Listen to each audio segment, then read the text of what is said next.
رباه عفوك إني للنور مدت يداي. اللهم صل على محمد وعلى آل محمد كما صليت على إبراهيم وعلى آل إبراهيم إنك حميد مجيد. اللهم بارك على محمد وعلى آل محمد كما باركت على إبراهيم وعلى آل إبراهيم إنك حميد مجيد.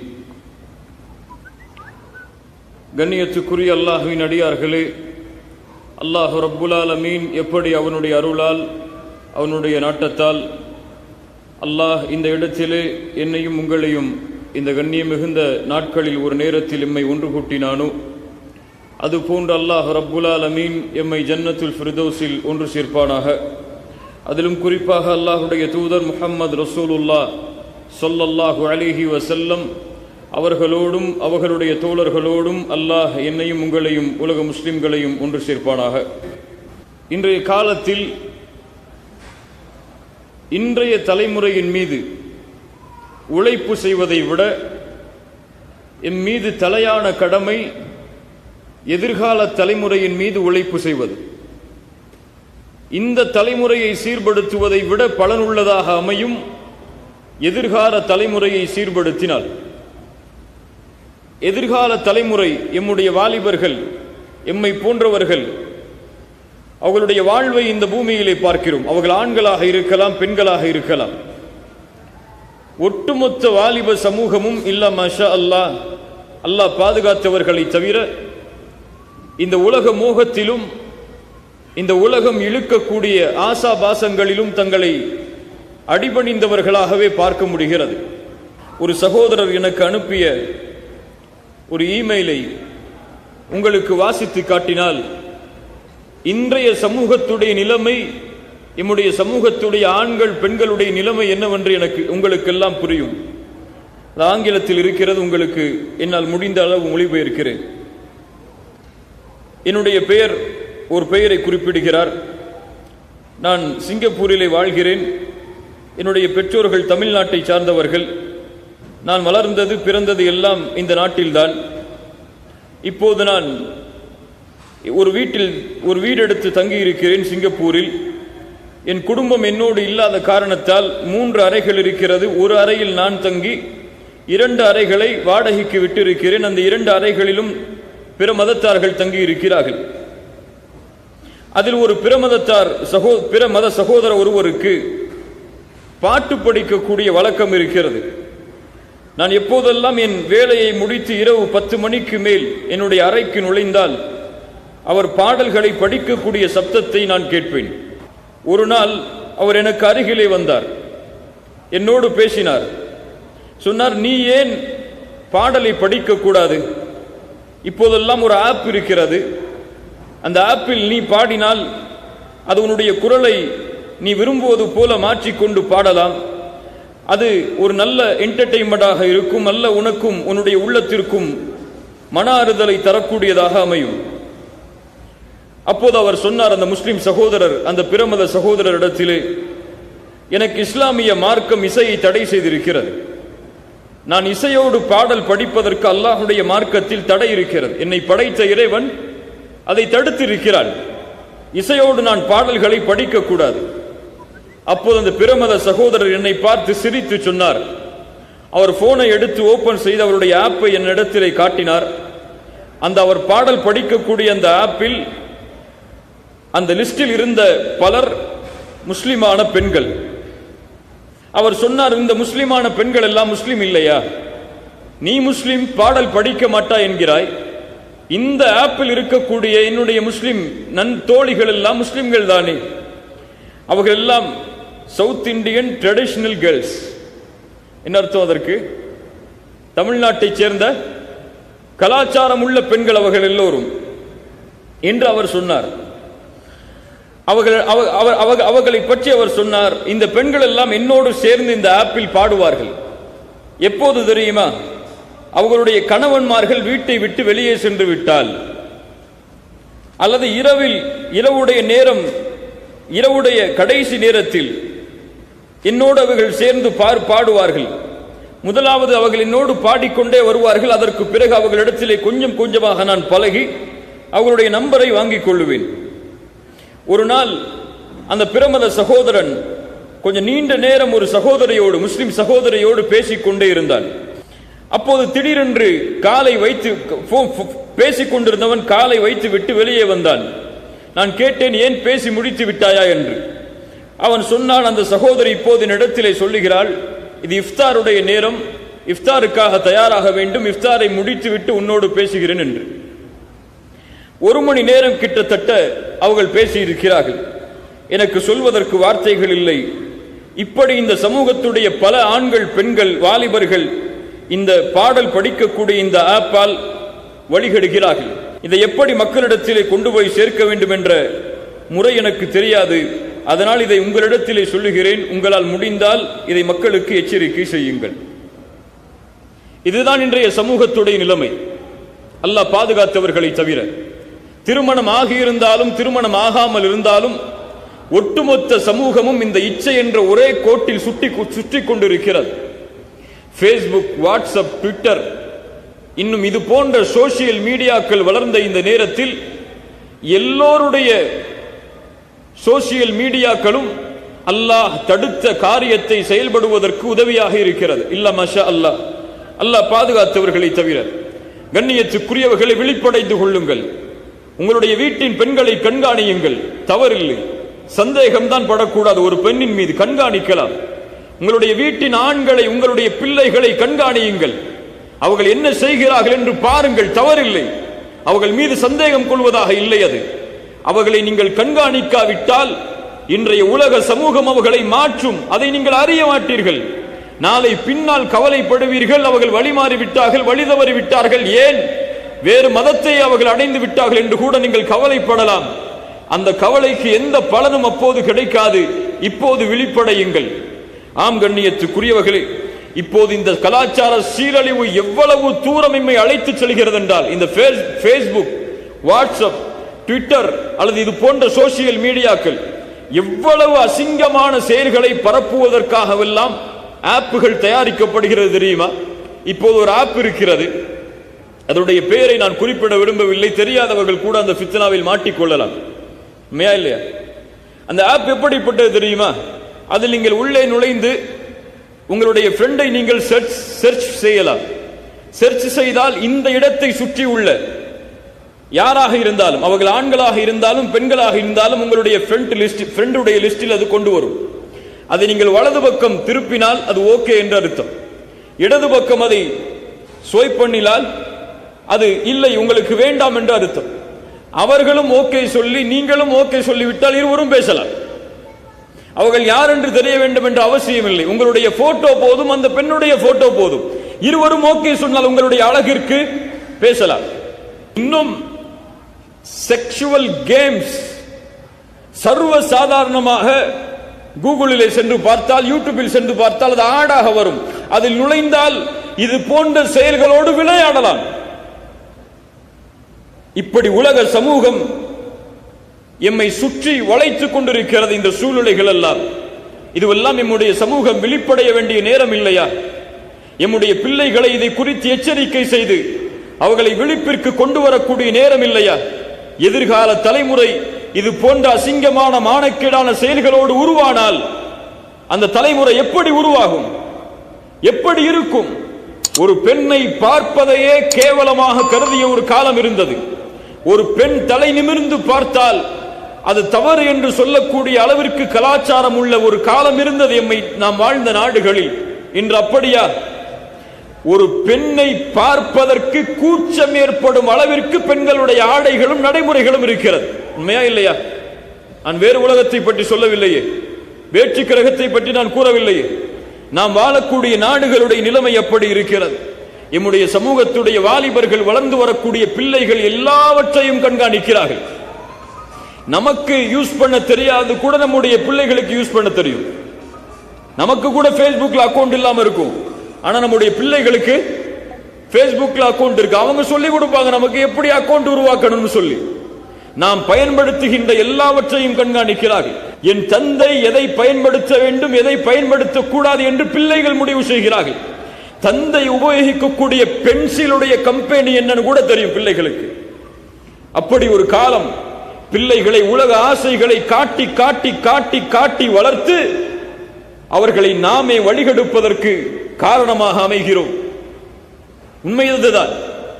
எந்த குழந்தைக்கு இன்று ஏழ்மையை பற்றி தெரியும்? நம்முடைய குழந்தைகளுக்கு நல்ல ஃபாரின்ல காசு சம்பாதிச்சு எம்மனால முடிஞ்ச அளவு என்ன வேணுமோ, என்ன டெக்னாலஜியில வருதோ உடனே பிள்ளைகளுக்கு வாங்கி கொடுத்து இதை பயன்படுத்துங்க. என் பிள்ளை கண்ணியமா வாழணும், ஸ்கூல்ல என் பிள்ளை காலேஜில் கண்ணியமா வாழணும், இதை பயன்படுத்து, அதை பயன்படுத்து, அதுக்கப்புறம் டெக்னாலஜி, அதை பயன்படுத்து என்று பிள்ளைகளுக்கு இந்த உலக ஆசையை காட்டி காட்டி காட்டி நாமே அவர்கள் வழி தவறுவதற்கு காரணமாக அமைகிறோம். ஏழ்மையை கற்றுக் கொடுங்கள் உங்களுடைய பிள்ளைகளுக்கு. முஸ்லிம் சமூகம் தங்களுடைய சமூகத்தின் நிலைமையை தங்களுடைய பிள்ளைகளுக்கு கற்றுக் கொடுத்தாலே போதும், இந்த சமூகம் சீர்பெறும். உலக நாடுகளில் முஸ்லிம்கள் எங்கே நிம்மதியாக வாழ்கிறார்கள்? கணக்கிட முடியுமா? எத்துணை முஸ்லிம் நாடுகளில் முஸ்லிமான ஆண்களும் பெண்களும் தங்களுடைய நாடுகளை விட்டு துறந்து அகதிகளாக பிற நாடுகளிலே ரோடுகளிலும் தெருக்களிலும் தங்கி தங்களுடைய வாழ்க்கையை கழித்துக் கொண்டிருக்கிறார்கள். உண்மையா இல்லையா?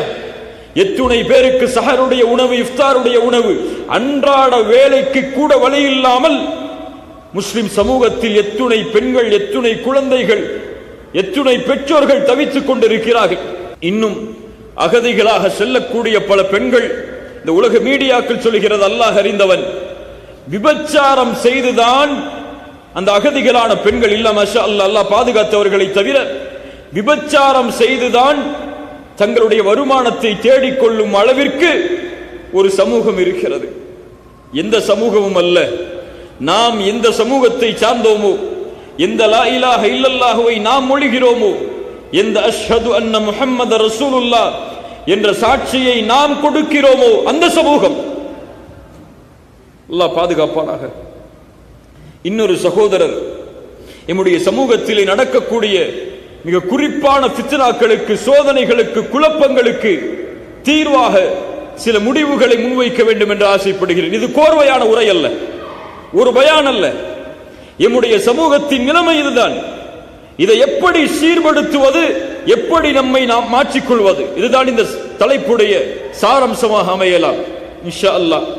இன்னொரு சகோதரர் எனக்கு பேஸ்புக்கின் மூலமாக தொடர்பு கொண்டு அவரை பற்றி சொல்கிறாய்.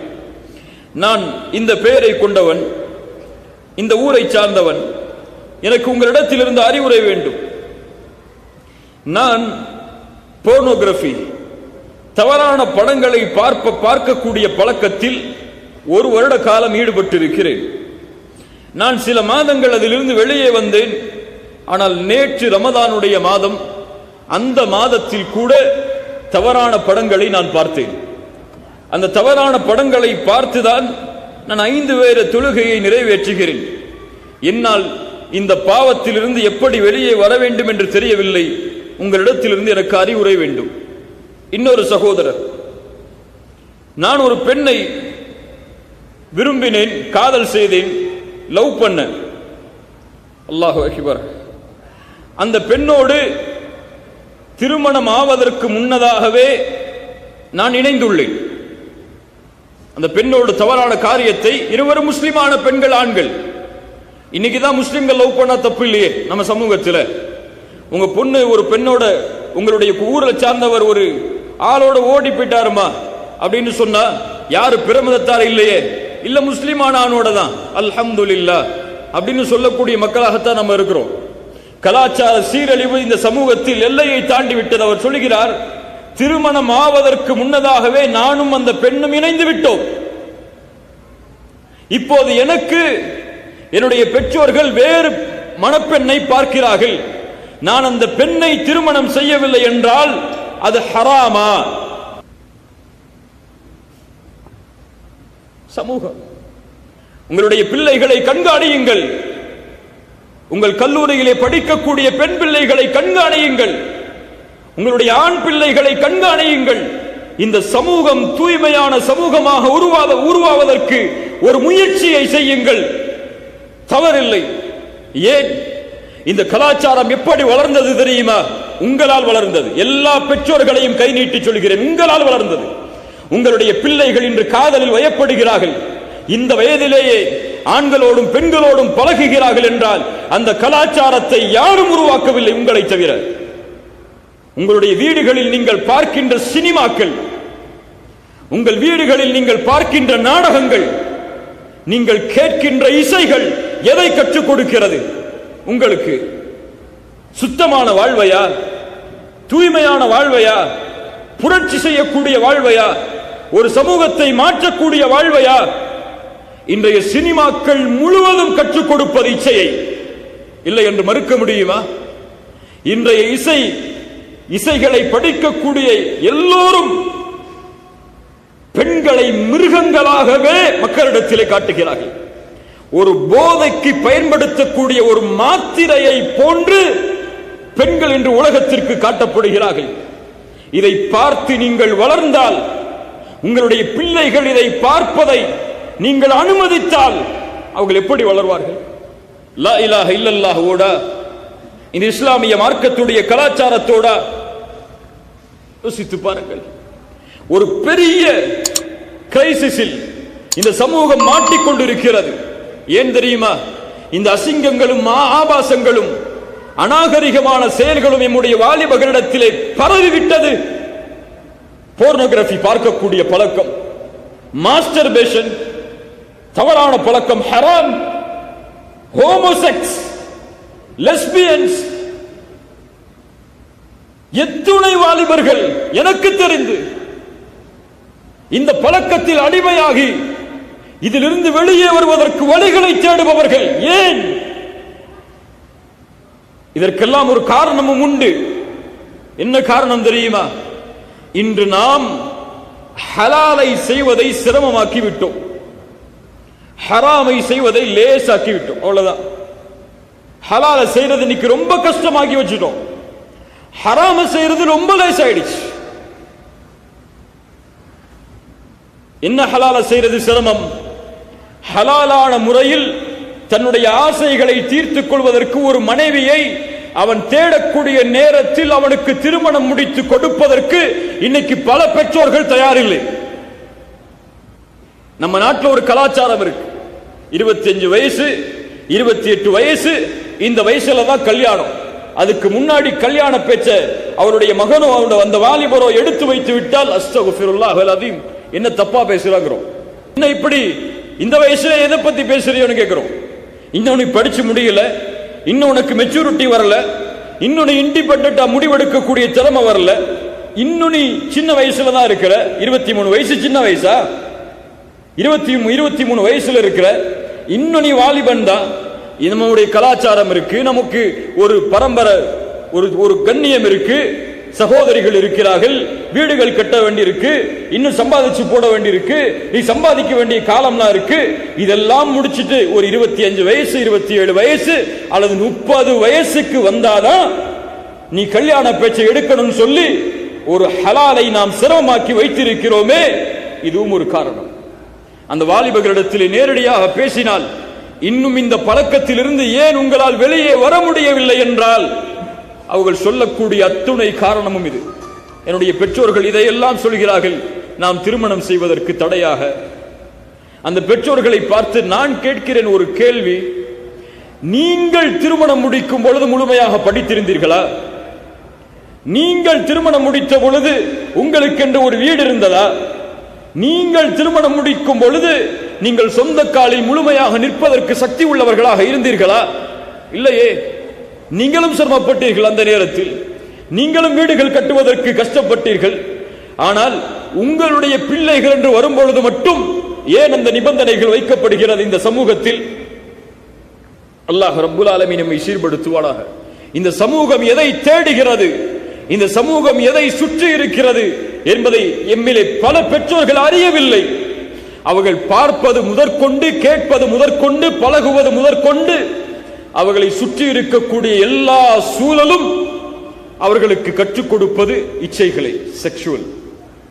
இதான் ஒட்டுமொத்த உலகமும் இதில் தான் சூழ்ந்திருக்கு. ஒட்டுமொத்த உலகத்தின் அழைப்பும் இதன் பக்கம்தான். ஒரு ரெடிமேடு கடையில ஒரு பொம்மை வைக்கிறதுல இருந்து ஒரு ஆடை வியாபாரம் செய்வது முதற்கொண்டு என எல்லாவற்றின் அழைப்பும் இதன் பக்கம். இப்படி வாழக்கூடிய சமூகத்தில் வாழக்கூடிய ஒரு ஆண் வாலிபன், ஒரு ஆண் பெண் எதை விரும்புவாள்? எதை விரும்புவான்? ரசூலுல்லாஹி ஸல்லல்லாஹு அலைஹி வஸல்லம் அதனால் தான் சொன்னார்கள், யா மஅஷர ஷபாப், வாலிபர்களே, மன் இஸ்ததாஅ மின்குமுல் பாஅத ஃபல்யதஸவ்வஜ், வாலிபர்களே, உங்களுடைய பெற்றோர்களுக்கு நீங்கள் அறிவியுங்கள் ரசூலுல்லாஹ்வுடைய வார்த்தையை. வாலிபர்களே, உங்களிடத்திலே பாஅத் இருந்தால், பாஅத் என்றால் உடலாலும் செல்வத்தாலும் வசதி உள்ளவர்களாக முழுமையானவர்களாக நீங்கள் இருந்தால், ஃபல்யதஸவ்வஜ், நீங்கள் திருமணம் செய்தே ஆகுங்கள், கட்டாயம், வாஜிபது. ஏன்? ஃபஇன்னஹு அகத்து லில்பஸர் வ அஹ்ஸனு லில்ஃபர்ஜ், அது உங்களுடைய பார்வையை தாழ்த்தும், உங்களுடைய கற்பை பாதுகாக்கும், உங்களை ஜினாவிலிருந்து பாதுகாக்கும். வ அஹ்ஸனு லில்ஃபர்ஜ் வ மன் லம் யஸ்ததி', யாருக்கு அது முடியவில்லையோ ஃபஅலைஹி பிஸ்ஸௌம், அவர் நோன்பை நோற்கட்டும். ஃபஇன்னஹு லஹு விஜா, அது அவருக்கு பரிகாரமாக அமையும். நோன்பு ஒருவரை இச்சையிலிருந்து பாதுகாப்பதற்கு பரிகாரமாக அமையும். ஆனால் நோன்பு வைத்தே ஒருவரால் இச்சையை கட்டுப்படுத்த முடியவில்லை என்றால் அவர் என்ன செய்வது? என்ன செய்வது? அல்லாஹு அக்பர். எங்கே இந்த கலாச்சாரம் நம்முடைய சமூகத்திலே பின்பற்றப்படுகிறது? வாலிபர்களான ஆண்களும் பெண்களும் திருமண பேச்சை வீட்டில் எடுத்தாலே அது ஒரு குற்றம், அது ஒரு தவறு என்று சொல்லும் அளவிற்கு இந்த சமூகம் அவர்களை பயமுறுத்தி வைத்திருக்கிறது என்றால், இந்த சமூகத்துடைய பல வாலிபர்கள் இப்படி வழி தவற மாட்டார்கள் என்பதில் என்ன ஆச்சரியம் இருக்கிறது? பெற்றோர்களை கணக்கில் கொள்ளுங்கள். உங்களுடைய பிள்ளைகளுக்கு படிப்பு தேவைதான், செல்வம் தேவைதான். அதை விட மேல் ஹலாலான முறையில் அவர்கள் வாழ்வது, ஹராமில் செல்லாமல், நரகத்தின் பாதையில் செல்லாமல் அவர்களை பாதுகாப்பது கல்வியை விட, செல்வத்தை விட மேலானது இல்லையா? ஒரு முஸ்லிமுக்கு இது நோக்கம் இல்லையா? இது பெற்றோர்களுக்கு செய்தி, வாலிபர்களுக்கு செய்தி. தவறை கொண்டு இதை ஆரம்பிக்காதீர்கள். இன்னைக்கு என்ன, நான் ஒரு பொண்ணை லவ் பண்றேன்னு சொல்லி என்னுடைய வீட்டில் போய் சொன்னா என்னுடைய பெற்றோர்கள் எதிர்க்கிறார்கள். அந்த வீட்டில் போய் நான் பெண் கேட்டா அந்த பெற்றோர்கள் என்னை ஏசுகிறார்கள், என்னை விரட்டுகிறார்கள். ஹலாலான முறையில் செய்தாயா? ஒரு பெண்ணை நீ விரும்புகிறாய், அந்த பெண்ணை திருமணம் செய்ய ஆசைப்படுகிறாய், தவறில்லை, ஹலால். ஒரு பெண்ணை திருமணம் செய்ய ஆசைப்படுவது தவறு கிடையாது, ஹலாலானது. ஆனால் அதை ஹராமை கொண்டு தொடங்கவா? நீ அந்த பெண்ணோடு பேசி பழகி, இரவு நிற்க பேஸ்புக் வாட்ஸ்அப் என்று பழகி, தனியாக பைக்கில் எல்லாம் தெருக்களிலே சுற்றி இது போன்ற காரியங்களில் எல்லாம் ஈடுபட்டு அதற்கு பிறகு பெற்றோர்களிடத்தில் சென்று திருமணம் முடித்து கொடுங்கள், இல்லை என்றால் நாங்கள் ஓடி சென்று விடுவோம் என்று எச்சரிப்பதில் என்ன ஹலால் இருக்கிறது? ஹராம் அது. ஒரு ஆணாக இருந்தாலும் ஒரு பெண்ணாக இருந்தாலும் தனக்கு ஒருவரின் மீது விருப்பம் இருந்தால் பெற்றோர்களிடத்திலே முறைப்படி தெரிவித்து அவர்களை நிர்பந்தம் செய்யுங்கள், போராடுங்கள், தவறில்லை. நீங்கள் விரும்புகின்றவரோடு வாழ்வதற்கு தவறில்லை. ஆனால் ஹலாலான வழி இருக்கிறது அதை தேடுவதற்கு. ரசூலுல்லாஹி ஸல்லல்லாஹு அலைஹி வஸல்லம் ஆண்களுக்கு சொன்னார்கள், நீங்கள் ஒரு பெண்ணை திருமணம் முடிப்பதாக இருந்தால் அந்த பெண்ணுடைய செல்வத்திற்காக முடிக்கலாம், லிமாலிஹா வலி ஹஸபிஹா, அந்த பெண்ணுடைய குடும்ப பரம்பரைக்காக முடிக்கலாம், வலி ஜமாலிஹா, அந்த பெண்ணுடைய அழகிற்காக முடிக்கலாம், ஹலால், வலி தீனிஹா, அந்த பெண்ணுடைய தீனுக்காக முடிக்கலாம். ரசூலுல்லாஹ் இந்த நான்கையும் சொல்லி அந்த வாலிபர்களுக்கு சொன்னார்கள், ஃபத்ஃபர் பிதாத்தித் தீன், தீனுள்ள பெண்ணை தேர்ந்தெடு. தீனுள்ள பெண் யார்? பேஸ்புக்கில் உன்னோடு பேசக்கூடிய பெண்ணா? தீனுள்ள பெண் யார்? வாட்ஸ்அப்பில் உன்னோடு பேசக்கூடிய பெண்ணா? தீனுள்ள பெண் யார்? ஆலிமா படித்த பெண்ணா? தீனுள்ள பெண் யார்? இப்படி நீங்கள் வைத்திருக்கக்கூடிய லிஸ்டில் உள்ள பெண்களா?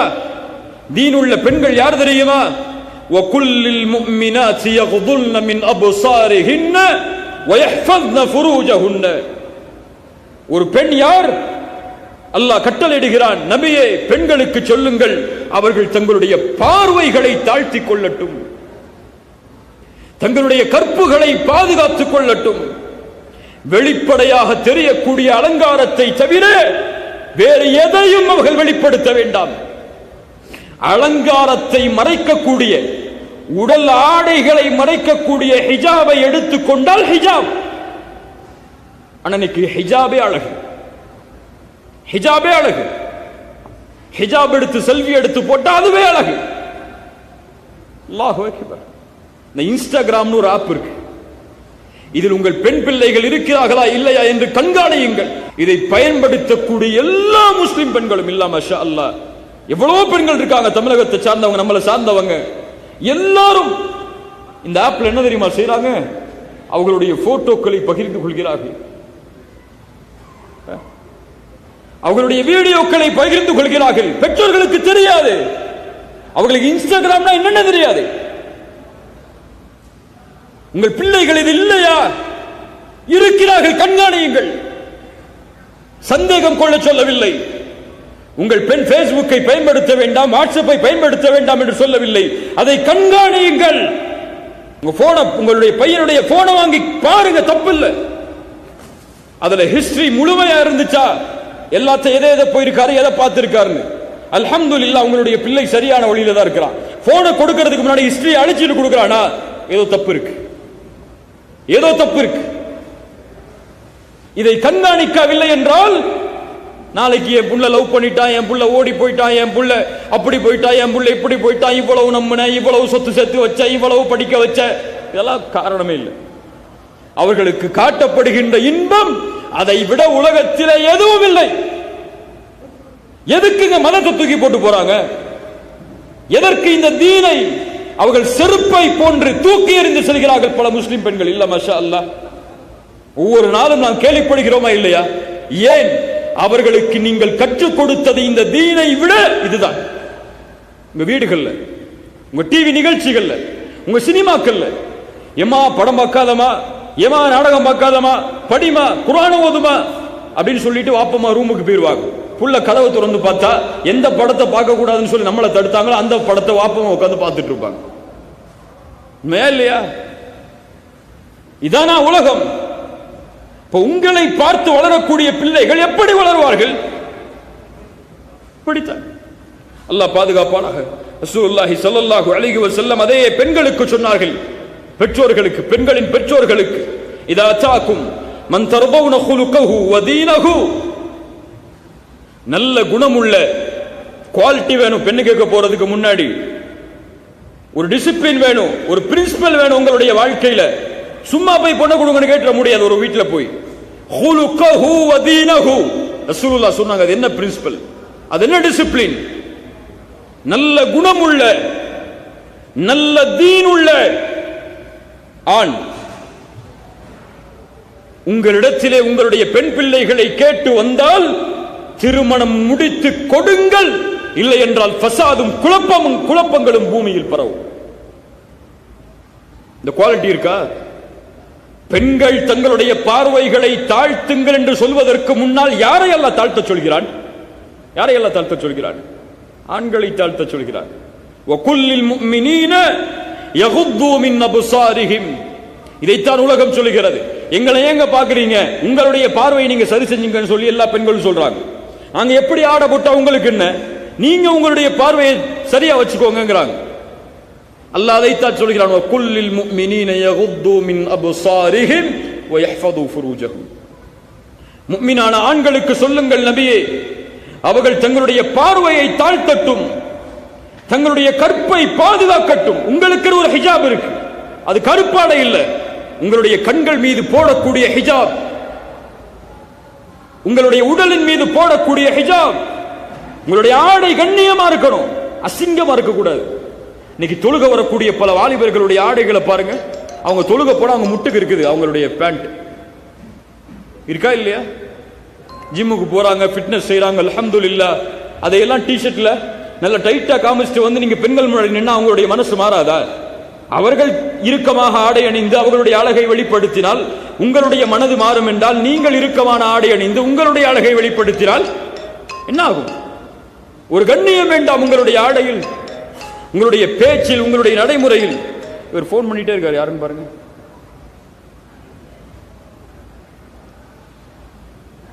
எனக்கு இல்ல, வேற யாருக்கும். இப்படி ஆடை அணிந்தால்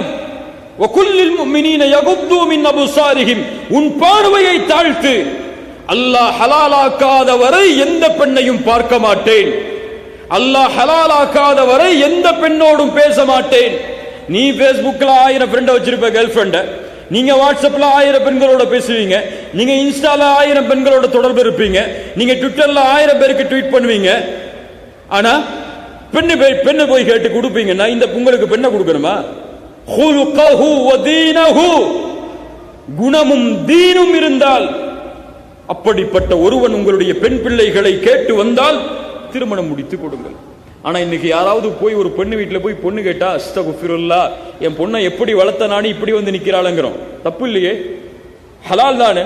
ஒரு ஆண் மகன் உங்களிடத்திலே வந்து பெண்ணை கேட்டால் அது கண்ணியமான முறையில் உங்களிடத்திலே வருகிறான், கண்ணியமான முறையில் வந்து உங்களுடைய பெண் பிள்ளைகளை கேட்கிறான். அவனிடத்தில் இந்த 2 குவாலிட்டி இருக்கா? ரேசிசம் பார்க்க கூடாது. ஏன் ஊரை சார்ந்தவை இல்லையே, ஏன் தெரு சார்ந்தவன் இல்லையே, ஏன் பரம்பரையை சார்ந்தவை இல்லையேன்னு சொல்லி மார்க்கத்தை பின்பற்றி ரேசிசம் பார்க்க கூடாது. கண்ணியமான முறையில் வாழ்கிறான், அவனிடத்திலே குணம் இருக்கிறது, அவனிடத்திலே தீன் இருக்கிறது என்றால் எம்முடைய தூதர் சொன்னார்கள், நீங்கள் திருமணம் முடித்து கொடுங்கள், இல்லை என்றால் ஃபசாத் ஏற்படும், குழப்பம் ஏற்படும், அதனுடைய பெண்ணுடைய வாழ்க்கை அதனால் பாதிக்கப்படும். இந்த நடைமுறை நம்முடைய சமூகத்திலே வளர வேண்டும். அவசர திருமணங்கள் இந்த சமூகத்திலே தேவை. ஹலாலாக வாழ்வதற்கு உங்களுடைய பிள்ளைகளுக்கு வழிகளை ஏற்படுத்துங்கள். நீங்களே உங்களுடைய பிள்ளைகளை நரகத்தின் விறகின் கட்டைகளாக நீங்கள் மாற்றி விடாதீர்கள். இது போன்ற ஹராம்களை அவர்கள் செய்வதை அனுமதித்து முடியாது. எவ்வளவுதான் தடுத்தாலும் இந்த உலகம் அவர்களை விடாது, அவர்களுடைய கலாச்சாரம் அவர்களை விடாது, பிடித்து இழுக்கும் இந்த ஹராமின் பக்கம். ஹலாலுக்கு வழி கொடுங்கள். உங்களால் செல்வத்தை கொடுக்க வைத்து உங்கள் பிள்ளைக்கு, ஆண் பிள்ளைக்கும் பெண் பிள்ளைக்கும் திருமணம் முடித்து கொடுக்க முடியும் என்றால் கல்லூரி பருவத்திலேயே அவனுக்கு திருமணம் முடித்து கொடுப்பது தவறில்லை. படிப்பதற்குரிய தவறில்லை, செல்வம் அதற்குரிய தவறில்லை. ஹலால் மட்டும்தான் அங்கே அளவீடை தவிர, ஹலாலோடு வாழ்வது மட்டும்தான் அங்கே அளவீடை தவிர, நாளை மறுமையில் நீ என்ன படிக்க வைத்தாய், என்ன செல்வத்தை சம்பாதிக்க வைத்தாய், எவ்வளவு வீடு கட்டினாய், எத்துணை தங்கச்சிக்கு எவ்வளவு நகை போட்டனால கேட்க மாட்டான். நீ ஹலாலா வாழ்ந்தியான் தான் கேட்பான். கண்ணியத்துக்குரியவர்களே, இந்த ஒரு கலாச்சாரத்தின் பக்கம் இந்த சமூகம் வர வேண்டும். ஆனால் இது மட்டும் தீர்வா? இல்லை. இது மட்டும் நம்முடைய சமூகத்துடைய ஆண்களும் வாலிபர்களான ஆண்களும் பெண்களும் தங்களை மாற்றிக்கொள்வதற்கு உள்ள தீர்வா? கிடையாது. இந்த தன்மை இருந்தால் திருமணம் முடித்தாலும் உங்களால் இந்த பழக்கங்களை, மேலே குறிப்பிட்ட பழக்கங்களை எல்லாம் விட முடியாது. ஏன் திருமணம் இச்சையை தடுக்கும் என்றால், திருமணம் ஆனதற்கு பிறகும் ஏன் கள்ள தொடர்புகள், ஏன் கள்ள தொடர்புகள்? முஸ்லிம் கிராமங்களில், முஸ்லிம் ஊர்களில் வெட்கக்கேடு. முஸ்லிமான பெண்கள் தன்னுடைய கணவன் வெளிநாட்டிலே வாழ்ந்தால் இல்ல மஷா அல்லாஹ், அல்லாஹ் பாதுகாத்து கண்ணியமோடு வாழக்கூடிய பெண்களை தவிர மற்ற எல்லோரும் ஃபேஸ்புக்ல, ட்விட்டர்ல, வாட்ஸ்அப்ல, ஸ்கைப்ல தன் கணவன் அல்லாத மற்றவர்களோடு பேசுகிறார்கள் என்றால் இவர்களை திருமணம் தடுக்கவில்லையே. திருமணத்திற்கு முன்னால் ஒன்று அவனுடைய வாழ்வில் இருந்தால்தான் திருமணத்திற்கு பிறகும் அவனால் அந்த வாழ்வோடு தொடர முடியும். என்னது? ரசூலுல்லாஹி ஸல்லல்லாஹு அலைஹி வஸல்லம் உங்களுடைய பிள்ளைகளுக்கு இந்த வரலாறுகளை எல்லாம் கற்றுக் கொடுங்கள். அது அவர்களை மாற்றும், அவர்களுடைய வாழ்வை சீர்படுத்தும். ரசூலுல்லாஹி ஸல்லல்லாஹு அலைஹி வஸல்லம் மஸ்ஜிதில் அமர்ந்திருக்கிறார்கள். அவர்களுடைய தோழர்களின் படைசூழ அல்லாஹ்வுடைய தூதர் சந்திரனுக்கு மத்தியில், நட்சத்திரங்களுக்கு மத்தியில் சந்திரன் எப்படி இருக்குமோ அது போன்று அல்லாஹ்வுடைய தூதர் ஸல்லல்லாஹு அலைஹி வஸல்லம் அமர்ந்து இல்மை, ஒழுக்கத்தை, நேர்வழியை அந்த நபி தோழர்களுக்கு கற்றுக் கொடுக்கிறார்கள். பெரும் சஹாபாக்கள் அங்கே இருக்கிறார்கள். அபூபக்கர், உமர், அலி, பிலால் போன்ற பெரும் நபி தோழர்கள் அங்கே இருக்கிறார்கள். அல்லாஹ்வுடைய தூதர் அவர்கள் பேசிக் கொண்டிருப்பதால் சபை முழுவதும் மௌனத்தோடு இருக்கிறது. அப்போது கண்ணியம் பொருந்திய வடிவில் ஹிஜாபை கடைபிடித்து ஒரு பெண் அந்த சபையில் நுழைகிறார்கள். தங்களுடைய தலைகளை தாழ்த்தியவர்களாக, கண்ணியத்தை தங்களுடைய ஆடைகளிலும் நடைகளிலும் வெளிப்படுத்தியவர்களாக அல்லாஹ்வுடைய தூதர் ஸல்லல்லாஹு அலைஹி வஸல்லம் அவர்களுக்கு முன்னால் அவர்கள் மக்களின் கண்களை பயப்படவில்லை. மக்கள் அந்த பெண்ணை பற்றி என்ன பேசுவார்கள் என்று அந்த பெண் கவலைப்படவில்லை. அல்லாஹ்வுடைய தூதர் ஸல்லல்லாஹு அலைஹி வஸல்லம் இடத்திலே ஒன்றை வேண்டி அல்லாஹ்வுடைய தூதருக்கு முன்னால் அந்த பெண் எதை வேண்டினார்கள் தெரியுமா? அல்லாஹ்வுடைய தூதரிடத்திலே அந்த பெண் அல் மௌத். எதை அல் மௌத். ஆம், அந்த பெண் வேண்டியது மரணத்தை தான். ஏன்? அல்லாஹ்வுடைய தூதர் ஸல்லல்லாஹு அலைஹி வஸல்லம் அவர்களுக்கு முன்னால் வந்து நின்றார்கள். யா ரசூலல்லாஹ், யா ரசூலல்லாஹ், நான் விபச்சாரம் செய்து விட்டேன், எனக்கு ஹத்தை தண்டனையை நிறைவேற்றி என்னை சுத்தப்படுத்துங்கள். அல்லாஹு அக்பர். ஒரு பெண் நபித்தோழர்களுக்கு மத்தியில் முன்னால் வந்து தன் மரணத்தை வேண்டுகிறாள். ஏன் தெரியுமா? அந்த மரணத்தோடு அல்லாஹ்வின் மன்னிப்பும் அமைந்து விட்டால் என் வாழ்வு அதற்கு பிறகு எளிது. அதற்கு பிறகு அல்லாஹ் என்னை பொருந்திக் கொண்டால், அல்லாஹ் என் அமலை ஏற்றுக்கொண்டால், என் தௌபாவை, என் வாழ்க்கை அதற்கு பிறகு எளிது என்ற மறுமையின் பயம் ரசூலுல்லாஹ்விற்கு முன்னால் அவர்களை கொண்டு வந்து நிறுத்தியது. அல்லாஹ்வுடைய தூதர் ஸல்லல்லாஹு அலைஹி வஸல்லம் அந்த பெண் கூறியதை செவிமடுத்தார்கள். ஆனால் செவிமடுக்காதவர்களை போல தங்களுடைய முகத்தை திருப்பிக் கொண்டார்கள். மறுபுறம் வந்தார்கள் அந்த பெண். யா ரசூலல்லாஹ், தண்டனையை கொடுங்கள். ரசூலுல்லாஹ் தன்னுடைய முகத்தை திருப்பிக் கொண்டார்கள். யா ரசூலல்லாஹ், மாஇஸை விரட்டியதை போன்று இது போன்று தன் குற்றத்தை ஒப்புக்கொண்டு உங்களிடத்திலே வந்ததால் மாஇஸை நீங்கள் விரட்டியதை போன்று என்னையும் விரட்டுகிறீர்களா? முடியாது. எனக்கு சாட்சி என் கரு, என் வயிற்றிலே உள்ள குழந்தை. நான் செய்த குற்றத்திற்கு சாட்சி. நான் விபச்சாரம் செய்து விட்டேன், தண்டனையை கொடுங்கள். ரசூலுல்லாஹ் அந்த பெண்ணை கண்ணியத்தோடு பார்த்தார்கள். வயிற்றில் குழந்தையை சுமந்திருக்கிறாய், குழந்தை பெற்றெடுத்ததற்கு பிறகு என்னை வந்து சந்தி. யாரையும் பாதுகாப்பிற்கு அனுப்பவில்லை. குற்றம் நிரூபிக்கப்படவில்லை. அந்த பெண்ணே வந்து குற்றத்தை ஒப்புக்கொள்கிறார்கள். ரசூலுல்லாஹி ஸல்லல்லாஹு அலைஹி வஸல்லமுடைய கட்டளையை ஏற்ற அந்த பெண் 9 மாதம் காத்திருக்கிறாள் அந்த குழந்தை கிடைக்க வேண்டும் என்று. 9வது மாதத்திற்கு பிறகு குழந்தை பிறக்கிறது.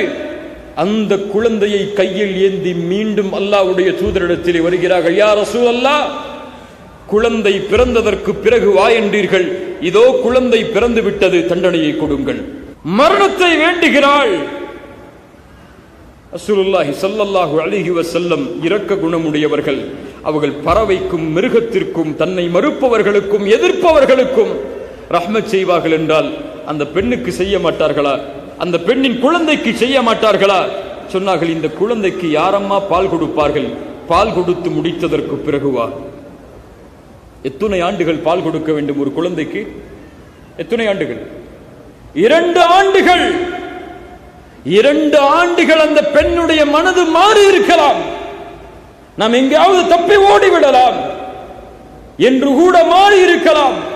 ஆனால் மலையை போன்று அசைக்க முடியாத ஈமான் அந்த பெண்ணுடைய உள்ளத்தை ஆக்கிரமித்தது. 2 ஆண்டுகளுக்கு பிறகு அந்த குழந்தையை கையில் சுமந்து அந்த குழந்தை சாப்பிடுவதற்கு சைகையாக ஒரு ரொட்டி துண்டையும் எடுத்து வந்து, யா ரசூலல்லாஹ், இந்த குழந்தைக்கு பால் கொடி உறவு முடிந்து விட்டது, இந்த குழந்தை சாப்பிடுகிறது, தண்டனையை கொடுங்கள். ரசூலுல்லாஹ்விற்கு வேறு வழி இல்லை. குழந்தையை வாங்கி ஒரு நபித்தோழரிடத்திலே ஒப்படைத்து அந்த பெண்ணை முன்னால் நிறுத்தி சஹாபாக்களை கல்லால் எறிய சொன்னார்கள். அந்த பெண் கல்லால் எறியப்பட்டு இறந்தார், கொல்லப்பட்டார். ரசூலுல்லாஹி ஸல்லல்லாஹு அலைஹி வஸல்லம் அந்த பெண்ணுக்கு தொழுகை நடத்துவதற்காக செல்கிறார்கள். உமர் இப்னுல் கத்தாப் ரலியல்லாஹு அன்ஹு அல்லாஹ்வுடைய தூதரிடத்திலே வந்து கேட்டார்கள், யா நபி அல்லாஹ், அத்துஸல்லி அலைஹா வகத் ஸனத், அந்த பெண்ணுக்கு நீங்கள் தொழுகை நடத்துகிறீர்களா? அந்த பெண் விபச்சாரம் செய்தாலும்? உமரை பார்த்து சொன்னார்கள், யா உமர், உனக்கு தெரியுமா இந்த பெண் செய்த தௌபாவை மதீனாவிலே வசிக்கக்கூடிய 70 பேருக்கு பங்கு வைத்தாலும் விசாலமாகும். அந்த பெண்ணை பார்த்தா இப்படி சொல்லுகிறாய், உமரே உன் வார்த்தையை சீர்படுத்து. கண்ணியத்துக்குரியவர்களே, இந்த ஈமானுடைய நம்முடைய பிள்ளைகள் வளர வேண்டும். அந்த பெண்ணுக்கு யாரை பற்றியும் பயமில்லை. தன் தந்தை கேட்பார், தன் தாய் கேட்பாள், தன் கல்லூரி கேட்கும், தன் உறவினர்கள் பேசுவார்கள். இந்த ஈமானோடு உங்களுடைய பிள்ளைகளை வளர்த்தால், இந்த இறையச்சத்தோடு உங்களுடைய பிள்ளைகள் வார்த்தெடுக்கப்பட்டால், உலகம் அவர்களை எந்த பாதையில் இழுத்தாலும் சரி, அவர்கள் அல்லாஹுவை அஞ்சியவர்களாகவே தங்களுடைய மரணம் வரை வாழ்வார்கள். எங்கு இந்த கல்வி கற்றுக் கொடுக்கப்படுகிறது? எங்கே இந்த மார்க்கத்தின் கல்வி கற்றுக் கொடுக்கப்படுகிறது? எம்முடைய சமூகத்துடைய வாலிபர்களுக்கு இந்த மார்க்கத்தை பற்றி தெரியுமா? எம்முடைய சமூகத்துடைய வாலிபர்களுக்கு அல்லாஹுவை பற்றி தெரியுமா? ஏன் இங்கே வந்திருக்கக்கூடிய உங்களிடத்திலே கேட்கிறேன், உங்களுக்கு தெரியுமா? அல்லாஹுவை பற்றி படித்திருக்கிறீர்களா? அர் ரஹ்மான் யார், அர் ரஹீம் யார் தெரியுமா? யாருக்கு சுஜூது செய்கிறீர்கள், அவனுடைய கண்ணியம் என்ன படித்திருக்கிறீர்களா? அவன் எங்கே இருக்கிறான் என்ற கேள்விக்கு எம்மிலே பலருக்கு பதில் தெரியுமா? தூணிலும் இருப்பான், துரும்பிலும் இருப்பான் இறைவன். இது எம்முடைய கொள்கை அல்லவே, இது எம்முடைய நிலைப்பாடு இல்லையே.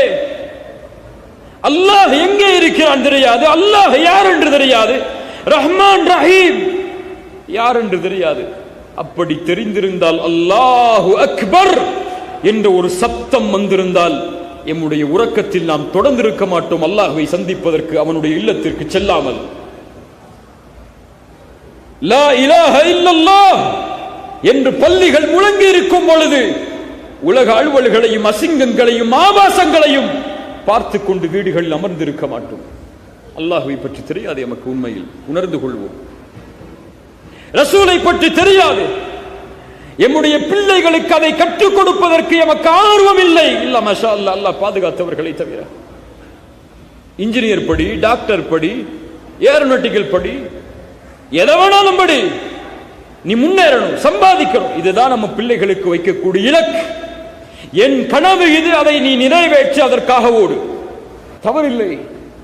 உங்கள் பிள்ளைகள் டாக்டராக நீங்கள் மாற்றுவது, இன்ஜினியராக மாற்றுவது, அவர்களை உலகத்தை ஆட்சி செய்யக்கூடிய ஆட்சியாளர்களாக மாற்றினாலும் தவறில்லை. முன்னேற்றுங்கள் அதில் உங்கள் பிள்ளைகளை. ஆனால் ஈமானை கொடுத்தீர்களா? அல்லாஹ்வின் அச்சத்திற்கு வழி ஏற்படுத்தினீர்களா? அல்லாஹ்வை அஞ்சிக் கொள்வதற்கு வழிகளை அவர்களுக்கு ஏற்படுத்தி கொடுத்தீர்களா? உங்கள் பிள்ளைகளுக்கு குர்ஆன் தெரியுமா? உங்கள் பிள்ளைகளுக்கு ஹதீஸ் தெரியுமா? கேட்டு பாருங்க. குர்ஆனை ஓத தெரியுமா? எத்துணை வாலிபர்களுக்கு இன்றும் குர்ஆனை சரிவர ஓத தெரியாது, ஓத தெரியாது. ஏன்? அவர்களுடைய பெற்றோர்களுக்கே ஓத தெரியாது. குர்ஆன் இன்னும் எம்முடைய மக்களுக்கு புரியவில்லை. எத்துணை தலைமுறை இப்படி செல்ல போகிறது குர்ஆனை புரியாமல்? ஒரு மொழியை அவர்களால் கற்க முடியாதா உங்கள் பிள்ளைகள்? இன்ஜினியர் படிப்பதற்கு என்ன தேவை? ஆங்கிலம் தேவை. கற்றுக் கொடுக்கிறீர்களா இல்லையா? அதை கற்றுக் கொடுப்பதற்கு எந்த கல்வி கூடத்தில் படிக்க வைக்க வேண்டும் என்று விரும்புகிறீர்களோ அதற்கு என்ன செலவானாலும் கொடுக்கிறீர்களா? அந்த முக்கியத்துவமே இந்த தீனுக்கு கொடுக்கவில்லை. இன்ஜினியர் படித்தால் சம்பாதிக்கலாம், டாக்டர் படித்தால் சம்பாதிக்கலாம், மார்க்கத்தை படித்தால் சம்பாதிக்க முடியுமா என்ற கேள்வியா? அல்லாஹ்வை பற்றி தெரிந்து என் பிள்ளை என்ன செய்ய போகிறது, குர்ஆனை படித்து என் பிள்ளை என்ன செய்ய போகிறது என்ற கேள்வியா? அந்த கேள்வி இருந்தால் பதில், உங்கள் பிள்ளை நாளை யாரோடு இருப்பாள், யாரோடோ பேசிக் கொண்டிருப்பாள், எந்த கலாச்சார சீரழிவிலேயோ சிக்கிக்கொண்டு அவள் தன்னை மற்ற மதத்தார்கள் வாழ்வதை போன்று தன்னுடைய வாழ்க்கையும் நோக்கமில்லாமல் குறிக்கோள் இல்லாமல் ஆக்கி செல்வத்தையே முன்னோக்குவாள். கண்ணியத்துக்குரியவர்களே, இந்த சமூகம் தன்னை மாற்றிக்கொள்ள வேண்டும். இந்த சமூகம் இந்த தீனின் பக்கம் தன்னை இணைத்துக் கொள்ள வேண்டும். இந்த சமூகத்துடைய வாலிபர்களான ஆண்களும் பெண்களும்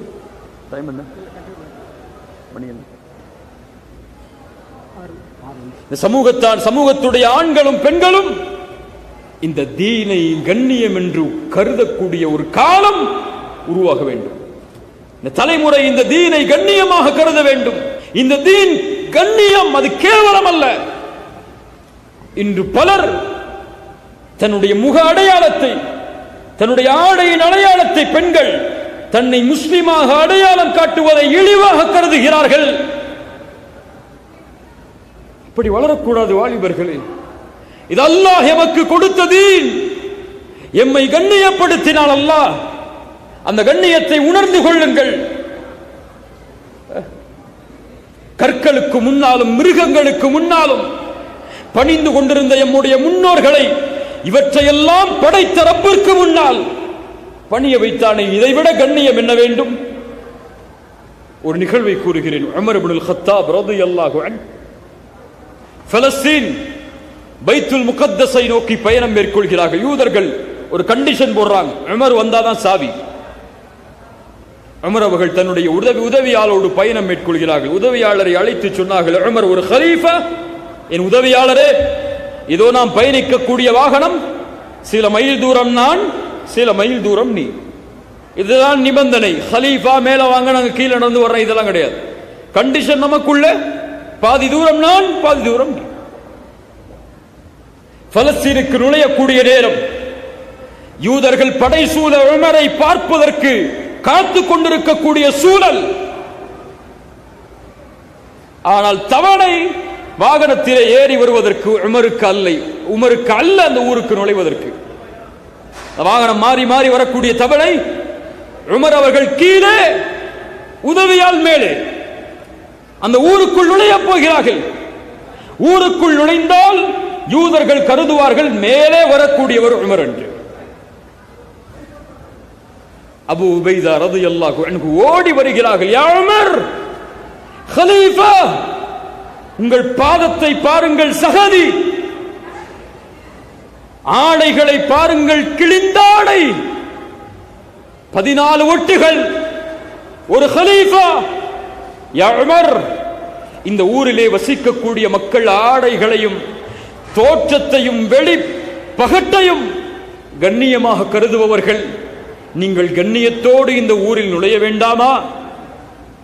மேலே ஏறுங்கள் வாகனத்தில், இதோ ஆடை மாற்றிக்கொள்ளுங்கள், கால்களை கழுவிக்கொண்டு ஒரு கண்ணியமான முறையில் கம்பீரத்தோடு உள்ளே நுழையுங்கள்.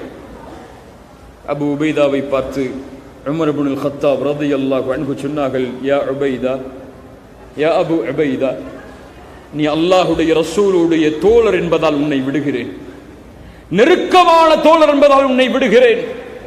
இல்லை என்றால் நடந்திருப்பது வேறு. இழிவானவர்களாக வாழ்ந்த எமக்கு கண்ணியத்தை கொடுத்தது இஸ்லாம். உமர் அவர்கள் சொன்ன வார்த்தை, இழிவானவர்களாக வாழ்ந்த எமக்கு கண்ணியத்தை கொடுத்தது இந்த தீன். யார் ஒருவன் இந்த தீன் அல்லாத வேறு வழிகளில் கண்ணியத்தை தேடுவானோ அவன் இழிவடைவான். ஆடையில் இல்லை கண்ணியம், தோற்றத்தில் இல்லை கண்ணியம். அபூ உபைதா, நாம் சுமந்து கொண்டிருக்கக்கூடிய லா இலாஹ இல்லல்லாஹ், இது கண்ணியம். எதை இழந்தாலும் இதை இழக்கக்கூடாது என் மகனே என்று கற்றுக் கொடுங்கள். எதை இழந்தாலும் இதை இழக்கக்கூடாது மகளே, கற்றுக் கொடுங்கள்.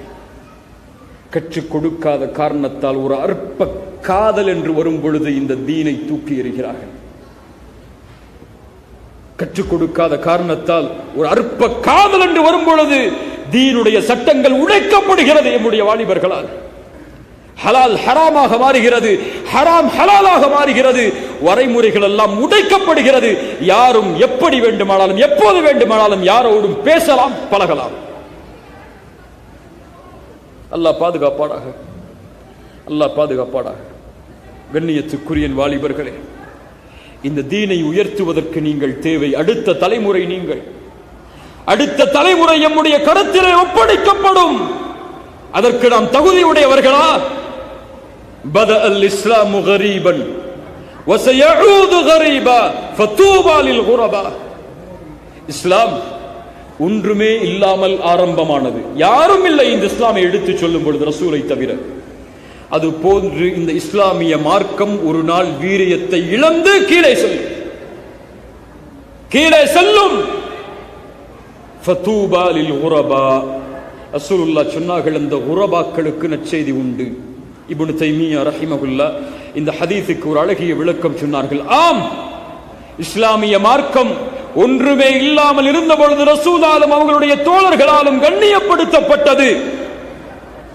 அது போன்று இந்த இஸ்லாமிய மார்க்கம் கண்ணியத்தை இழந்து ஈமானை இழந்து கீழே செல்லக்கூடிய வேளையில் குரபாக்கள் என்ற ஒரு சமூகம் உருவாகி ரசூலும் தோழர்களும் இந்த தீனை எப்படி இந்த தீனுக்கு எப்படி கண்ணியம் சேர்த்தார்களோ அது போன்று அந்த கூட்டம் இந்த தீனுக்கு கண்ணியத்தை சேர்ப்பதற்காக தங்களுடைய வாழ்வை கொடுக்கும்.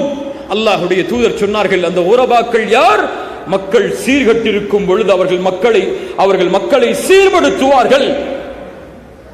உரபாக்கள் அவர்கள் கண்ணியத்துக்குரிய வாலிபர்கள். இந்த பொறுப்பு நம்முடைய கரத்திலே இருக்கிறது. அதற்காக உங்களை உருவாக்குங்கள். என் கண்ணியத்துக்குரிய வாலிபர்களே, இன்னும் ஒரு முக்கியமான உழைப்பை நாம் செய்தாக வேண்டும். நம்முடைய சமூகத்துடைய வாலிபர்களுக்கு இதை நாம் கற்றுக் கொடுத்தே ஆக வேண்டும். பிற மத கலாச்சாரங்களை, பிற மத வழிபாடுகளை நீங்கள் இப்படி பிற மத கலாச்சாரத்தை, பிற மதங்களை பின்பற்றுபவர்களோடு கண்ணியத்தோடு நடந்து கொள்ளுங்கள். அவர்களுடைய நம்பிக்கைக்கு கண்ணியத்தை கொடுங்கள் என்று பார்க்கிறோம். ஃபேஸ்புக், வாட்ஸ்அப் போன்ற இணையதள தொடர்புகளில் அவர்கள் அல்லாஹ்வை பற்றி பேசுவார்கள், அவர்கள் ரசூலை பற்றி பேசுவார்கள் தவறாக. அதனால் இவரும் அவர்களுடைய மதங்களை பற்றி பேசுவார். இது யார் கற்றுக் கொடுத்த கலாச்சாரம்? யார் கற்றுக் கொடுத்த வழிமுறை? உங்களுக்கென்று ஒரு கலாச்சாரம் இருந்தால் அதை நீங்கள் பெரிதாக மதித்தால் அவர்களும் அவர்களுடைய கலாச்சாரத்தை பெரிதாகத்தான் மதிப்பார்கள். தப்பு இல்லை. லக்கும் தீனுக்கும் வலிய தீன். எப்படி உனக்கு உன் மதம் முக்கியமோ அது போன்று அவர்களுக்கு அவர்களுடைய மதம் முக்கியம், அவர்களுடைய கலாச்சாரம் முக்கியம். அதற்காக உன் தீனை நீ விட வேண்டாம். அதனால் அவர்களுடைய தீனை நீ குறை சொல்ல வேண்டாம். இன்னைக்கு மாட்டுக்கறி சாப்பிடக்கூடிய ஒரு பிரச்சனை இந்தியாவில் நடந்துட்டு இருக்கு. அரசியல் பேச வரல, அது சரியா தவறானு கேட்க வரல. நீ எப்படி மாட்டுக்கறி உண்பது ஹலால் என்று நினைக்கிறாயோ அது போன்று அவர்கள் மாட்டுக்கறி உண்பதை தன்னுடைய இறைவனை அறுத்து உண்பதாக அவர்கள் எண்ணுகிறார்கள். அதை மதி. நீ மாட்டுக்கறி சமைச்ச அவங்க வீட்டுக்கு போய் கொடுக்காத, தப்பு அது. நீ சாப்பிடு, உன் உரிமை, அதற்காக நீ போராடு. அதற்காக அவர்கள் ஏன் இப்படி பேசுகிறார்கள் என்று கேட்காது, அவங்க பேசுவார்கள். அதற்காக உன் உரிமையை நீ விட்டுக் கொடுக்க வேண்டாம். உன்னில் நீ நிலையாக இரு, அது என்ன நடந்தாலும் சரி. ஆனால் அவர்கள் பேசுகிறார்கள் என்றால் மதிப்பளி. அவர்கள் இறைவன் என்று அதை சொன்னால் நீ என்ன வேண்டுமானாலும் சொல்லுகொள், அதெல்லாம் மிருகம், அதெல்லாம் ஒரு மத்ததை சாப்பிடக்கூடியது என்று விமர்சனம் செய்யாதே. அப்படி நீ விமர்சனம் செய்தால் அல்லாஹ் சொல்கிறான் உங்களுடைய இறைவனை அவர்கள் விமர்சனம் செய்வார்கள். ரசூலுல்லாஹ்வுடைய கலாச்சாரம் அல்ல அது, கலாச்சாரம் அல்ல. இப்படி எம்முடைய வாலிபர்கள் கண்ணியத்தோடு பிறரோடு கலந்து கொள்ள வேண்டும். ஒன்று இருக்கிறது, இந்த மார்க்கத்தை அவர்களுடைய உள்ளத்திலே கொண்டு போய் சேர்ப்பது. நீங்க முஸ்லிம்களுக்கு வீடு கிடையாது மேலையா? ஒரு முஸ்லிம் பக்கத்தில் உட்கார்ந்தாலே ஒரு பிற மதத்தார் நம்மட்டு போய் உட்கார்றார் இல்ல, பெரும்பான்மையானவர்கள் இல்ல, சில மக்கள். அவர்களுக்கு இந்த தீனை பற்றி, தீனுடைய அழகை அவர்களுடைய உள்ளத்திலே நாம் போய் சேர்ப்பதற்கு முன்னால் என் மீது ஒரு கடமை இருக்கிறது. முதல்ல அவர்கள் இந்த தீனின், அவர்களுடைய உள்ளத்திலே இந்த தீனின் மீது அவர்களுக்கு இருக்கக்கூடிய வெறுப்பை அகற்றுவது. தீனை போய் சேர்க்கிறதுக்கு முன்னாடி இதை செஞ்சாகணும். யாருடைய உள்ளத்தில் இந்த தீனின் வெறுப்பில்லையோ அவர்தான் இந்த தீனை நேசிப்பார், இந்த தீனை பின்பற்றுபவர்களை நேசிப்பார். வெறுப்போடு வாழ்பவர்களிடத்திலே என்ன வாதம் செய்தாலும் வேலைக்காகாது. இப்படி இந்த தீன் உனக்கு கொடுத்த குணம், இந்த தீனுடைய அழகை புரியுங்கள். இந்த தீனில் இஹ்சான் என்ற ஒரு பிரிவு இருக்கிறது. அது என்ன தெரியுமா? இஹ்சான் என்றால் என்ன தெரியுமா? ஒரு அறிஞர் விளக்கம் சொல்லுவார். இஹ்சான் என்றால் என்னை படைத்த இறைவன் என்னோடு எப்படி நடந்து கொள்ள வேண்டும் என்று நான் விரும்புகிறேனோ அப்படி நான் பிறரோடு நடந்து கொள்ளுதல். எப்படி? எனக்கு அல்லாஹ் கஷ்டம் வந்தால் உதவி செய்ய வேண்டும் நினைக்கிறோமா இல்லையா? எனக்கு நோய் வந்தால் அல்லாஹ் குணப்படுத்த வேண்டும் நினைக்கிறோமா இல்லையா? நான் பாவம் செய்தாலே நல்லா மன்னிக்க வேண்டும் நினைக்கிறோமா இல்லையா? இப்படி நீங்கள் பிறரோடு நடந்து கொள்ளுதல். அதைத்தான் ரசூலுல்லாஹ் தங்களுடைய ஒட்டுமொத்த ஹதீஸிலும் சொன்னார்கள். யார் ஒரு சகோதரனுக்கு உதவி செய்கிறானோ அல்லாஹ் அவனுடைய உதவியில் பங்கு கொள்கிறான். யார் ஒரு சகோதரனின் சிரமத்தை நீக்குகிறானோ அல்லாஹ் அவருடைய சிரமத்தை நீக்குகிறான். யார் ஒரு சகோதரனின் குறையை மறைக்கிறானோ அல்லாஹ் அவனுடைய குறையை மறைக்கிறான். ஹதீஸா இல்லையா? யார் செலவழிக்கிறாரோ அல்லாஹ் அவருக்கு செலவழிப்பான். என்ன அழகான தீன்! ஒரு நாய்க்கு இரக்கம் காட்டினால் சொர்க்கம் இந்த தீனில். உன்னால் இயலாத பொழுது பிறருக்கு உதவி செய்தால் சொர்க்கம். கோபத்தை கட்டுப்படுத்தினால் வலக்கல் ஜன்னா சொர்க்கம். பிறர் உனக்கு செய்யக்கூடிய பாவங்களை நீ மன்னித்தால் சொர்க்கம். ஏன் இந்த வெறுப்பு நீங்கள அவர்களுடைய உள்ளத்தில்? இதுவெல்லாம் வெறும் புத்தகமாகவும் வெறும் மேடை பேச்சுகளாகவும் வெறும் அலங்கரிக்கக்கூடிய வார்த்தைகளாகவும் மட்டும் இன்னும் வாழ்கிறது. எம்முடைய முஸ்லிம் சமூகத்துடைய வாழ்வாக இது மாறல. இது மாறல. எங்கே இஸ்லாமின் குணங்கள் முஸ்லிம்களுடைய வாழ்வில்? கண்ணியத்துக்குரியவர்களே, இப்படி இந்த சமூகத்துடைய வாலிபர்கள் தங்களை வார்த்தெடுக்க வேண்டும், தங்களை தயார்படுத்த வேண்டும். இதுதான் நேரம். இதற்கு பிறகு நேரம் இல்லை.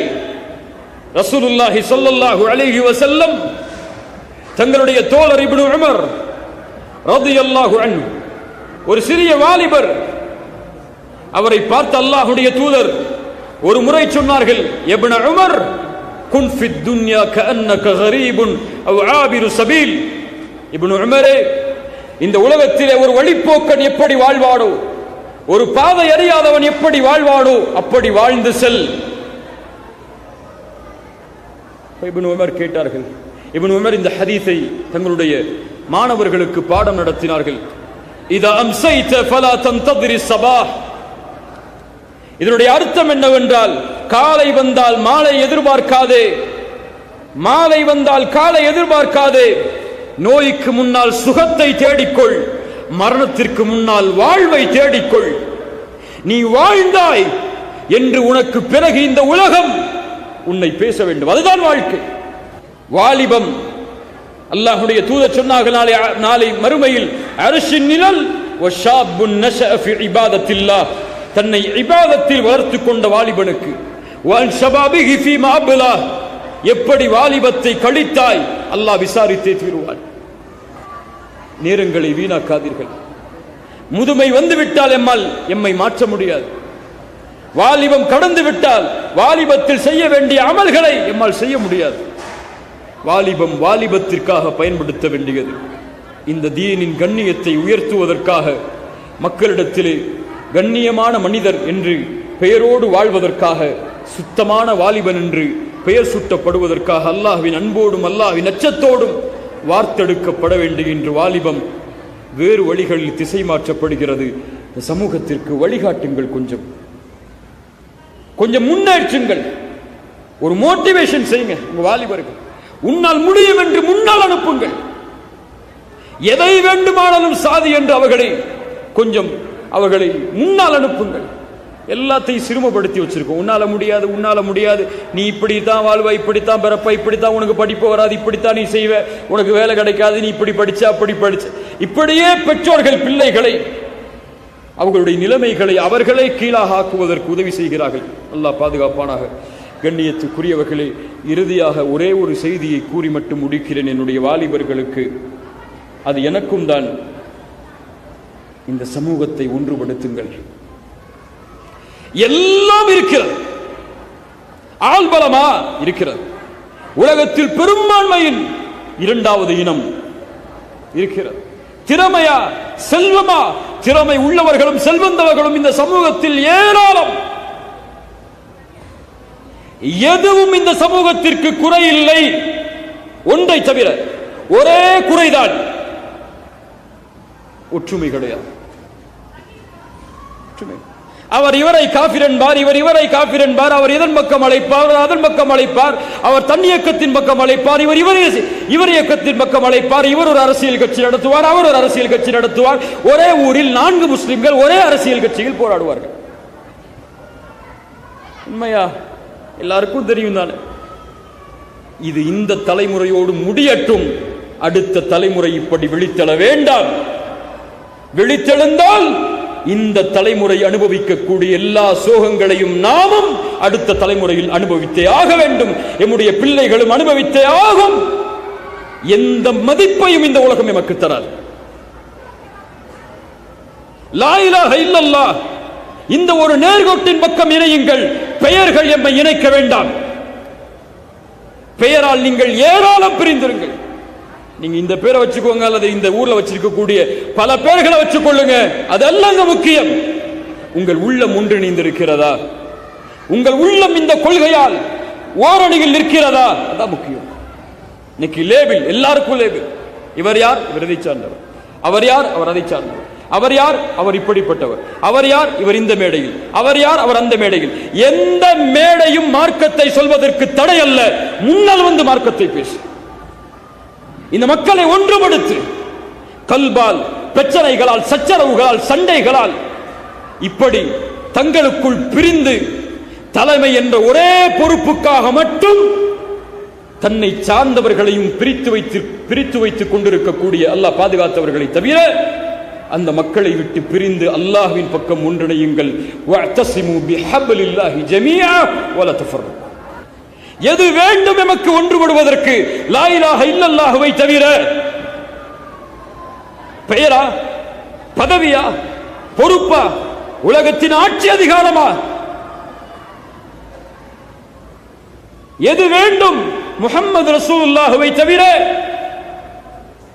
உங்களுடைய பெயர்களா? பதவிகளா? பொறுப்புகளா? தலைமையா? உலகம் எதை நோக்கி செல்கிறது? என் சமூகத்தின் நிலைமையை பார்க்கும் பொழுது என் உள்ளம் வாடுகிறது. சிறிய வயதில் அல்லாஹ் எனக்கு இந்த தீனை மக்கள் மத்தியிலே எடுத்து வைக்கும் பொழுது நான் சந்திக்கக்கூடிய இடையூறுகளை பார்க்கும் பொழுதே எனக்கு என் உள்ளம் காயப்படுகிறது. ஒவ்வொரு முத்திரையும் குத்தப்படும் பொழுது என் உள்ளம் துடிக்கிறது. ஏன் இந்த சமூகம் தன்னை ஒன்றுபடுத்தவில்லை? எதனால் பிரிந்திருக்கிறது? கொள்கையாலா? இல்லை, பொய். கொள்கை எல்லோருக்கும் ஒன்று. சில வேற்றுமைகள் இருக்கலாம், கருத்து வேறுபாடுகள் மார்க்கத்தில். கொள்கையில் கருத்து வேறுபாடு அல்ல, கொள்கை ஒன்றுதான். அல்லாஹ்வைத்தான் வணங்குவோம், வணக்க வழிபாடுகளை அல்லாஹ்விற்கு தான் செலுத்துவோம். கருத்து வேற்றுமைகள் ஏராளம் இந்த சமூகத்தில் இருக்கிறது. தராவியத் ரக்காத்து கையாட்டலாமா கூடாதா? தொப்பி போடலாமா கூடாதா? இந்த ட்ரெஸ் போடலாமா, அந்த ட்ரெஸ் போடலாமா? அங்க போகலாமா, இங்க போகலாமா? இந்த கருத்து வேற்றுமைகளுக்காகத்தான் பிரிவுகள், கொள்கைக்காக இல்லை. நேரமில்லை கண்ணியத்துக்குரியவர்களே. அல்லாஹ் ரப்புல் ஆலமீன் நமக்கு புரியக்கூடிய ஆற்றலை தருவானாக. நம்முடைய சமூகத்தை ஒன்றுபடுத்துவானாக. ஒற்றுமைதான் பலம். அது கொள்கையில் அமைந்தால் அல்லாஹுடைய உதவியோடு இந்த சமூகம் பயணிக்கும். கொள்கையில் இல்லாமல் வெறும் பேரளவில் நாங்கள்லாம் ஒற்றுமையாக இருக்கோம், நாங்கள்லாம் ஒரு ஒன்னான இயக்கம்னு சொல்லி காட்டிக்கிட்டு, ஆனால் சமூகம் என்று வரும்பொழுது நாங்கள் தனிமைதான் என்று நீங்கள் வேறுபடுத்தினால், ஆனால் எந்த பலனும் இந்த உலகத்திற்காக போவதில்லை. அது நாமே நமக்கு இழிவை தேடுவதுதான். இந்த வாலிப சமூகத்தை உருவாக்குங்கள். அவர்கள் அடுத்த தலைமுறை, இந்த தலைமுறையை தலைநிமிர வைப்பதும் தலை குனிய வைப்பதும் அவர்களுடைய கரத்தில் தான் இருக்கிறது. என் சமூகத்தின் வாலிபர்களே, என் சமூகத்தின் வாலிப பெண்களே, நாம் கண்ணியமானவர்கள், நாம் தூய்மையானவர்கள், நாம் சுத்தமானவர்கள். சுத்தத்திலும் தூய்மையிலும் வார்த்தெடுக்கப்பட்ட இந்த தீனில் பிறந்தவர்கள், முஹம்மது நபியின் வழித்தோன்றர்கள், அவர்களை பின்பற்றுபவர்கள். இந்த கண்ணியம் போதும். அவர்களுடைய வழியில் நாம் பின்தொடர்ந்தால் அல்லாஹ் இந்த கண்ணியத்தோடு எம்மை வாழ வைப்பான், இந்த கண்ணியத்தோடு மரணிக்க வைப்பான். மரணிக்கும் பொழுது இந்த சமூகத்திற்கு பலனளிக்கக்கூடிய மனிதனாக, பலனளித்த மனிதனாக வாழ்ந்து மரணிப்பதற்கு எம்முடைய எல்லா வாலிபர்களான ஆண்களும் பெண்களும் முயற்சி செய்வோம். அல்லாஹ் ரப்புல் ஆலமீன் எம்மை மன்னிப்பாடாக. அல்லாஹ் ரப்புல் ஆலமீன் இந்த ரமதான் மாதத்தில் அழைக்கப்பட்ட இந்த அழைப்பை ஏற்று அல்லாஹுடைய தீனை நோக்கமாக கொண்டு மட்டும் இங்கே வருகை தந்த உங்கள் எல்லோர்களுக்கும் அல்லாஹ் ரப்புல் ஆலமீன் நரக விடுதலையும் அவனுடைய அருளையும் அன்பையும் அல்லாஹ் நிறைவாக தருவானாக. ஜஸாக்குமுல்லாஹு கைரன். பாரக்கல்லாஹு ஃபீக்கும். அகூலு கௌலி ஹாதா அஸ்தக்ஃபிருல்லாஹ லீ வலக்கும். அஸ்ஸலாமு அலைக்கும் வரஹ்மத்துல்லாஹி வபரகாத்துஹு.